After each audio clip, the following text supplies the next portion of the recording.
So, I was at this business meeting for 3 hours last night, working on a film script, and there's a lawyer involved, and she worked for, she's American, but in a work study in college, she went and worked for one of the people in the British government. And she was telling me how was it the Prime Minister has to go in front of the people, and they can call him every name in the book. But our mayor for the past 10 years will not come to the city council. 10 He's years. only been to one city council meeting in all his years been there. And that's when they wanted to put a methadone clinic on Mystic Avenue. I think for 3 weeks in a row, there was 200 to 300 people. They didn't want it. And he took a $60,000 check as a deposit or whatever it was back then. You know, and sort of like that forced him to go before the council, never talked to anyone, had a prepared script, and he said he was not going to allow them to come in. Now, again, is that what it takes, you know, to have them? You know, we have a charter in our city, and in the charter it says that the mayor does not have to attend. He's not required to attend city council meetings, but that doesn't mean he can't attend if he so chooses. We have in our municipal law, strike that, in our city council rules, that basically says the mayor should meet with the council at least once a month. Well, forget that, that's never happened. The charter going way back, when it was changed from a Plan E to a Plan A form of government, I was in support of the change, but I was also in support, and I found my literature, so now if anybody questions me, because I keep everything, in my literature, I also was in support of the fact that the taxpayer, the voter, would have the option, whether they'd like to keep Plan E or would they like to plan. It wasn't strictly to vote for Plan A, yes or no. You had your choice to keep Plan E with the reasons why, or vote for Plan A. We had spent approximately, I think, $5,000 back then to have a charter commission to be put into place and put this all together. And as I look back at it, and I think of the whole thing, and you know, personally, I like Michael McGlynn. Socially, he's a nice guy. We just have a different political philosophy as it relates to how the city should be run.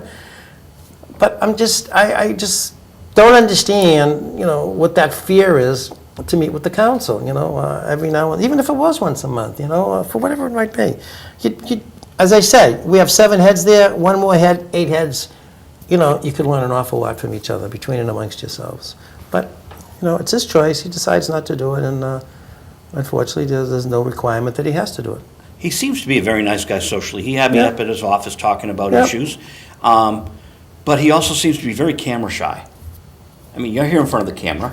I could ask you all sorts of tough questions. We could. I'm game. No, but that's I know. I understand, you know, that. You've opened yourself up, and he won't do that. You know, I'm here in Winchester, folks, because in Medford, unfortunately, there's been a long disruptive dispute between Channel 3 and what they program, what they televise, who they're allowed to do their programming, such as yourself, and a whole host of other things. And it's for the life of me, since he's the chief executive officer of the community, why he just hasn't gone in there and, you know, done something with Channel 3. I mean, you spent thousands of dollars to have a retired judge come in there, come in and take a review, talk about, you know, the fact that, you know, there needs to be some corrections without getting into specifics, you know. And then I believe a few weeks ago at a city council meeting, you know, one of the board of directors came up there and basically said we have sloppy math as it relates to the financial accountings of Channel 3, and things like that are disturbing. They're disturbing, you know.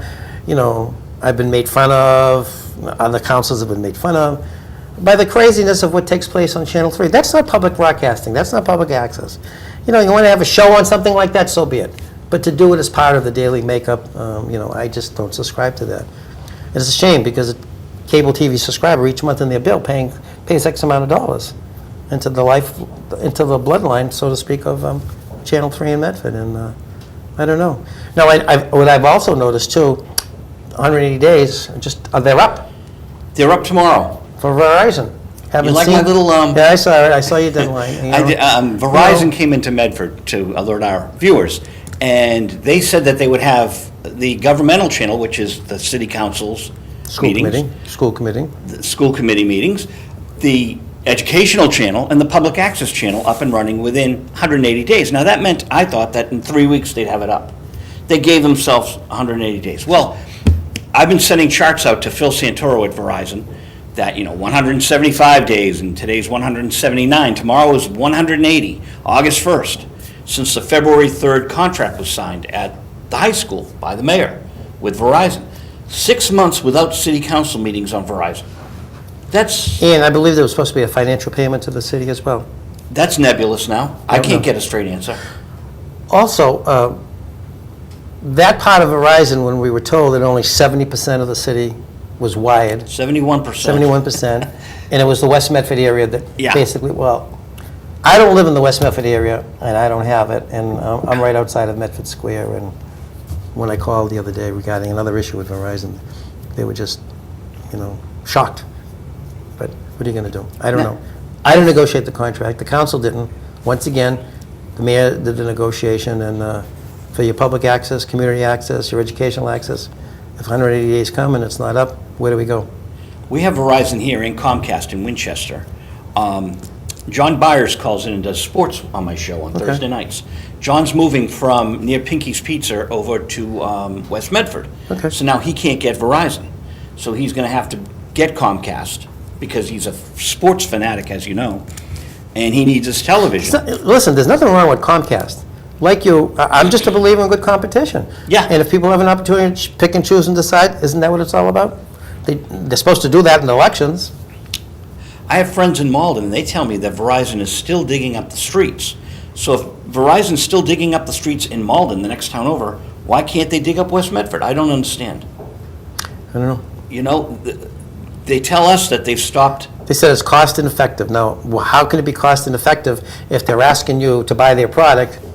But I've heard all kinds of stories relative. You buy their bundle package, and then after a while it goes up, and then you go to Comcast, you tell Comcast that you're a good customer, and if they know that you're in competition on the same street with Verizon, so, We got our bill cut in half by saying we want the customer discount guarantee, and no one knew that, so I told everyone in line at the Comcast building, I said, customer guarantee, and so they all started getting their discount. One woman was outraged because she had already changed to Verizon, she had her equipment. Right. If I knew! And I questioned Comcast, they said, well, we have to make money somehow, so they don't tell people that, you have to hear word of mouth, Right. customer loyalty discount. Amazing. Totally amazing. Now, this station, for $25 a year, that's a membership fee, I'm learning iMovie now, which I've been learning Final Cut Pro, but iMovie's on most Mac computers, and Apple gives courses in Boston for free. These courses can cost $2,000 if you go to different companies. For free, Apple gives courses, and you need to know iMovie to brush up on your Final Cut Pro. And this stuff, I've said it at the City Council, you can put it on your resume. Final Cut Pro is valuable to employers. This is what you can learn at public access, as well as having my point of view. And I just dubbed you some DVDs. Yep. We have a little 6-stack DVD burner in the office. I just gave Bob the tour of our little station here, and students get to use it because we're attached to the high school. hey, it's a great way for having a student think of whatever their future might be, if they want to get into programming, doing behind the scenes, doing the editing, doing the filming. It's a great business. It's ever changing, as you know. The technology is just, it's just out there, and I have all I can do to figure out a cell phone, but that's okay. Well, I've walked in here and there've been 25 students sitting here learning Watching, stuff. yep. So Yep. we have like one of the employees, one of the staff is here Yep. teaching the high school students, and they have their own technical things. So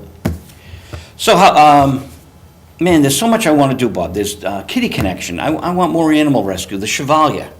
Now the Chevalier, you know Joanne Cody. Yes. Okay, so I was with Joanne Sunday night. She's handling Mark Farner, who was a big, big rock star in the 70s. He and Aerosmith, the two biggest album-selling groups. She's managing Mark now, and he's an old friend of mine. So I was up at the hotel on Sunday interviewing Mark, and I gave Joanne a ride home. And she still owns property in Medford, and we're talking about the Chevalier. So I said, Farner and Burton Cummings of the Guess Who, remember the Guess Who? I remember the name. These eyes. Anywhere from 20 to 40,000 people on the Esplanade. It was packed. I'd say more like 40,000 people, and we want to put this double bill in the Chevalier. It's just, that's a beautiful gem. Have you been involved with the Chevalier at all? Just going to it, I'd be supportive. John Costas and his group of people, I think they do a great job for what they have. I think, if the city was more involved way back when, and same thing with the Brooks Estates. It's a beautiful piece of property. Rather than piecemeal this thing all together, sometimes you just got to pay for it up front, because it's going to bring you, the reward is tenfold. Plus, it's a community asset. It's a place to go. You're on the board of the Brooks? Yes. What do you do with the? But right now, we're at the stage right now, just making our final preparation. Been doing this now for 12 years. You need some money to complete this thing, you know. So it sounds like it's a lot, anywhere from $2 to $3 million. But had the mayor, you know, been on board earlier, first that they wanted to put cell towers. First they wanted to put a golf course. Then they wanted to put cell towers. And then after that, you know, it's a group of folks. You know, Tom Lincoln's the president. Doug Haas done an awful lot of work. You know, we got Audrey Stanwood. We have May McAbreck. We got myself. It's just a lot of work of trying to let the community know that it's a diamond. It really is. It can be used educationally. It could be used for your Boy Scouts. It could be used for anybody within the community. And if you've been up there lately to see it, we've had a lot of volunteer work, and they've just done a masterful job of showing of a community. Where would you ever think of almost 50 acres in the middle of you know, of a city? Now, we've got the Fells here, which is part of Medford and Winchester. For the Winchester residents, where is the Brooks Estate and how do they access it? Oh, it's right on Grove Street. Follow Grove Street out of West Medford, it takes you into Winchester. It's at the back end of the cemetery. Ah, okay. Okay?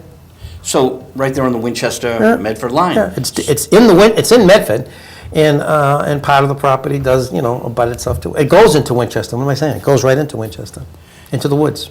And then we have the Fells, which is just separate. Yep. And it's, what, a mile away, right? Yep, probably, not even, whatever. So very few cities have all this area. We have such wonderful gems. You know, Medford has tremendously an awful lot to offer. And a lot of the things that, you know, I, as well as other colleagues of mine, talk about, you know, these aren't big ticket items like sweeping the streets and striping the streets and making sure your crosswalks are done correctly. And I spend an awful lot of time, especially when I do my walks, traveling through the hillside area of Medford, and I just look at what's up there on Boston Avenue, and I see Tufts University sitting on top of the hill, and I see what Somerville did when they took Davis Square and they recreated it for a college, you know, center, and I'm saying to myself, how great that would be. It doesn't have to be the same magnificence of Davis Square, but you could take that whole Boston Avenue area where Tufts University is as it comes down and just, you know, make that, you know, another part of a college town, so to speak, you know, and clean it up. So, you know, but one thing I've started to, I'm wondering right now, one thing that I've started to notice lately is this whole thing, you know, last summer we went through this Fast 14 with the bridges. Yep. It was great. They did it in the time period that they said they would, on schedule, on time. They're going to be receiving some kind of an award, I believe, sometime in the fall. But the irony to all of that is in Medford Square with the Critic's bridges. They're going to be spending approximately $2 million, and it's going to take over a year and a half to get this thing done complete. It's about $900,000 thereabouts to develop the bridge, to design it, excuse me, and over $1 million to build it. And I'm saying to myself, it's been 4 times done over the Critic Bridge. There is nothing left to it that's original in the concept, because it was originally a wooden bridge, and it was changed over 3 times since. All they have on there is the word Critic Bridge and a year that goes way back into the 18-something. Now, is this next to Carol's Restaurant? Yes, we'll get to that next. Okay. So what you have there is, why does somebody have to come in? I mean, I know that they have locks down below, but the locks are now controlled by the Amelia Earhart Dam way back down there. And what you'll see is the fact that it's going to tie up Medford Square for such an extensive period of time.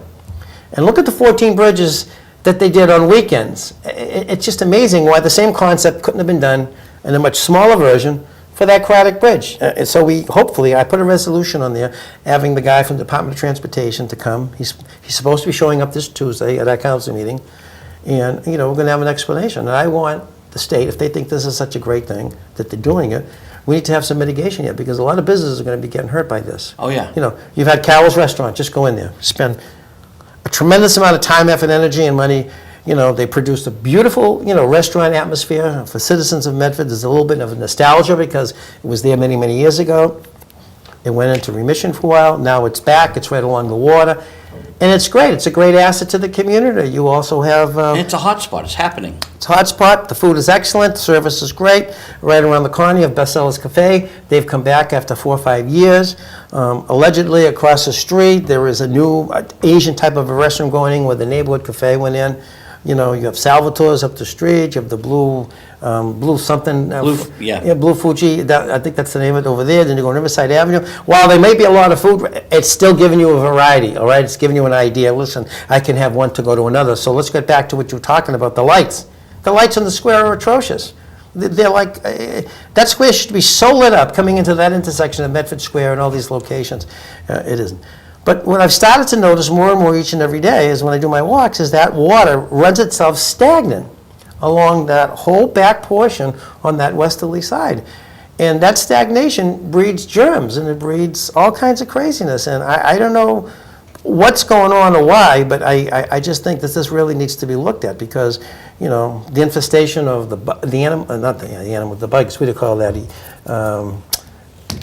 That, you know, people, mosquito. Yeah, the mosquito, you know, and West Nile virus. yeah, that's it, you know, and you know, people get concerned, and you can't blame them. If they get bit, they don't know what they're getting bit by, but if that water's just gonna lie itself stagnant there, you know, there has to be a reason why, you know. So it's not a river, it's a swamp. Well, it could be a swamp, you know. Now, you got the herring run. Right. And the herring run happens, then the herring die off, so you've got all these dead fish. Right. And you're telling me You know, the water is and not before, circulating. years ago, Joe, years ago, you used to have the river merge with the ocean. Right. And you never had any of this stuff. Right. Okay? Now you have whatever you have, and why they're doing it, I don't know. So they got rid of the locks at the Yeah. Product Bridge. Yeah. Would the locks make things better? No, the locks are now being controlled. The water is way down on the other end. Everett. Yeah. No, down, yeah, Everett, yeah, Boston right now. Yeah, when you're on the Yeah. train, you can see Yeah. those other Yeah. locks. Yeah. So that's what, So we're gonna get, these are some of the questions we need to get our answers on the next Tuesday night, you know, so. it's a lot of work. Well, there's a lot of, you know, again, these are just, you know, answer the question. These are just simple things, so we have a better understanding. But